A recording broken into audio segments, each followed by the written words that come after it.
Hello दोस्तों, welcome. फिर से स्वागत है आपका अपना यूट्यूब चैनल सनराइज मेडिसिन में। दोस्तों, आज हम बात करेंगे इस वीडियो में प्रेगनेंसी के दौरान ब्लीडिंग क्यों हो जाती है, ब्लीडिंग होने का कारण क्या है और ऐसे कौन से कारण है जो ब्लीडिंग इतनी ज्यादा होती है महिलाओं को किस कंडीशन में उन्हें हॉस्पिटल ले जाना चाहिए और किन कंडीशन में ब्लीडिंग नॉर्मल होती है, किस कंडीशन में आप डॉक्टर को दिखा सकते हो और उसके बाद में कैसे आप एक मिसकैरेज को रोक सकते हो, उसके बाद में प्रेगनेंसी को कंटिन्यूस कर सकते हैं। तो मैं आपको कुछ ऐसे कारण बताने वाला हूं जो प्रेगनेंसी के दौरान ब्लीडिंग क्यों होती है, क्या कारण है उसमें, प्रेगनेंसी की पहले तिमाही, दूसरी तिमाही, तीसरी तिमाही में ब्लीडिंग होने के कारण क्या, अलग अलग कारण मैं बताने वाला हूं दोस्तों। क्योंकि वीडियो बहुत ही इंपॉर्टेंट होने वाला है वीडियो, और वीडियो को अंत तक देखना दोस्तों। और चैनल पर नए हैं तो प्लीज आप हमारे चैनल को सब्सक्राइब कर लीजिए और ये जानकारी अगर आपको अच्छी लगती है तो और भी लोगों को भेजिए, क्योंकि और अच्छी जानकारी है। चलिए दोस्तों, वीडियो को आगे बढ़ाते हैं। तो क्या होता है दोस्तों, कुछ महिलाएं को प्रेगनेंसी के दौरान ब्लीडिंग होने की समस्या नजर आती है, ठीक है ना। इसे हल्के में नहीं लेना चाहिए। यदि आपको ब्लड स्पॉट या फिर ब्लीडिंग हो रही है तो आपको तुरंत इसमें डॉक्टर को दिखाना है, ठीक है ना। हो सकता है कई बार क्या होता है, गर्भपात होने की समस्या बढ़ सकती है। प्रेगनेंसी के दौरान ब्लीडिंग होने के एक जो कारण है, इस कारण मैं आपको बताने वाला हूँ। ये कारण आपको बहुत ही ध्यान से सुनना है और फिर आखिरी एंड में मैं आपको बताने वाला हूँ कि इस किस कंडीशन में ये जो ब्लीडिंग होती है नॉर्मल है, जिससे आपको घबराने की कोई जरूरत नहीं है, और किस कंडीशन में आपको ब्लीडिंग डेंजरस हो सकती है जिसमें आपको तुरंत इमीडिएटली डॉक्टर को दिखाना है, ठीक है। देखो दोस्तों, क्या होता है, गर्भ अवस्था जो होती है प्रेगनेंसी के पूरे 9 महीने बहुत ही नाजुक और बहुत क्रिटिकल होते हैं। एक तरफ अगर देखा जाए तो उसमें हर गर्भवती महिलाओं को अपना एक एक कदम बहुत ही सावधानी सावधानी की तरफ से आगे बढ़ाना चाहिए। अपने खान पान पर, या फिर क्या अगर महिलाएं ऑफिस वगैरह जा रही है तो अपने थोड़ा ध्यान रखनी है। उनके जो उनकी जीवन शैली है उस पर थोड़ा सा क्या है, सतर्क या फिर थोड़ी सावधानी रखना चाहिए। ऐसे तो दोस्तों, पहली तिमाही में अगर किसी महिलाओं को क्या होता है, उल्टी होती है, मतली आती है, सिर दर्द होता है, थकान, चक्कर और चिड़चिड़ापन और पेट में कमर दर्द की समस्या हो सकती है। लेकिन किसी महिला को क्या होता है, किसी किसी महिलाओं को ब्लीडिंग होने की समस्या भी नजर आती है। ये तो आती है, लेकिन ये भी अगर आती है तो ब्लीडिंग ब्लीडिंग आने की समस्या को बिल्कुल हल्के में नहीं लेना चाहिए आपको, ठीक है। कोई भी ब्लीडिंग या ब्लड स्पॉटिंग या किसी तरह का भी अगर आपको प्रेगनेंसी के दौरान किसी भी पहली तिमाही में या दूसरी तीसरी तिमाही में अगर आपको निकल रहा है तो डॉक्टर को आपको उसमें दिखाना है, ठीक है। ठीक है दोस्तों, तो अभी जान लेते हैं आखिर ब्लीडिंग होती क्यों है, प्रेगनेंसी में आखिर ब्लीडिंग होती क्यों। क्योंकि प्रेगनेंसी के दौरान ब्लीडिंग होने की संभावना कभी भी हो सकती है, किसी भी महिला को किसी भी कंडीशन में हो सकती है।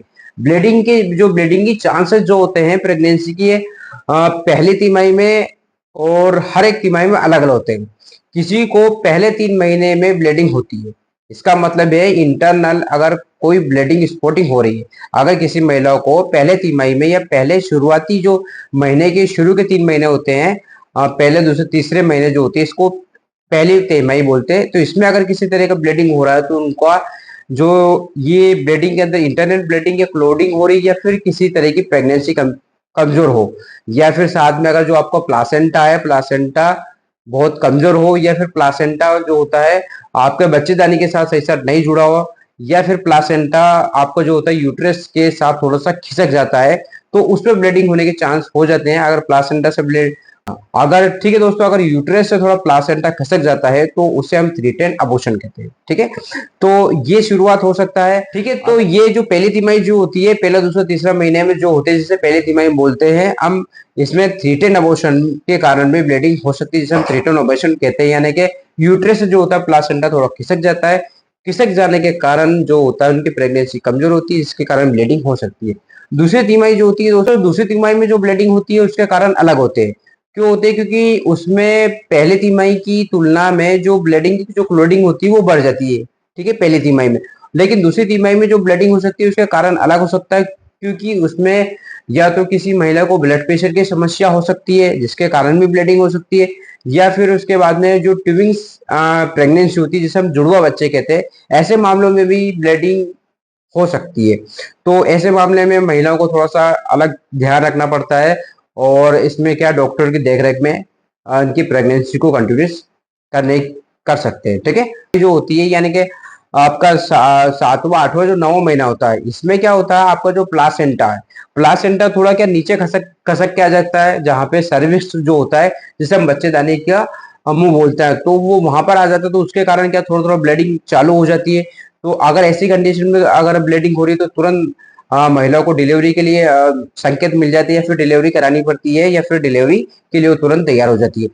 अगर उसका बच्चेदानी अगर अलग हो जाती है तो उसके कारण भी क्या होता है, ब्लीडिंग चालू हो जाती है। ठीक है, जिससे माँ और बच्चे दोनों को थोड़ा सा क्या है, डेंजरस हो सकता है, तो डिलीवरी उसको इस कंडीशन में करानी पड़ती है। तो उसके बाद अगर प्रेगनेंसी के दौरान महिलाओं को अपना ब्लड प्रेशर भी चेक कराते रहना चाहिए, ताकि यह पता चल सके कि अगर किसी महिला को इंटरनल ब्लीडिंग हो रही है या नहीं। अगर किसी मरीज को इसी तरह का इंजेक्शन या ब्लड थिनर दिया जा रहा है या दिया चुका हो, तो आप डॉक्टर की देखरेख में कर सकते हैं। तो दोस्तों आप बात करते हैं मेन पॉइंट पर, अगर आपको किसी तरह की ब्लीडिंग हो रही है तो किस तरह के डेंजरस हो सकता है। देखो, अगर प्रेगनेंसी में किसी प्रेगनेंसी में अगर ब्लीडिंग के थोड़े से स्पॉट या थोड़े से छींटे अगर निकल रहे हैं, और वो छींटे अगर एक दिन या कुछ घंटे तक निकल रहे हैं, तो वो नॉर्मल है, कोई दिक्कत नहीं है, उसमें किसी तरह का ट्रीटमेंट कराने की जरूरत नहीं है।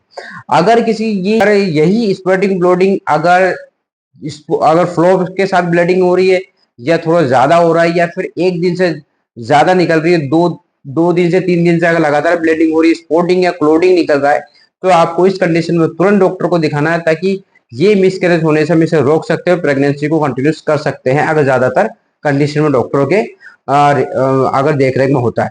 तो ये जानकारी थी दोस्तों, ये जानकारी सिर्फ आपके लिए थी। ये अगर किसी तरह का डाउट हो तो आप हमारे कमेंट बॉक्स में कमेंट कर दीजिए, हम आपको उसका जवाब जरूर देंगे। तो आई होप जानकारी अच्छी लगी हो तो लाइक कर दीजिए, और चैनल पर नए हो तो प्लीज सब्सक्राइब कर दीजिए। फिर मिलते हैं एक नए वीडियो के साथ, एक नए टॉपिक के साथ। तब तक के लिए जय हिंद, जय भारत।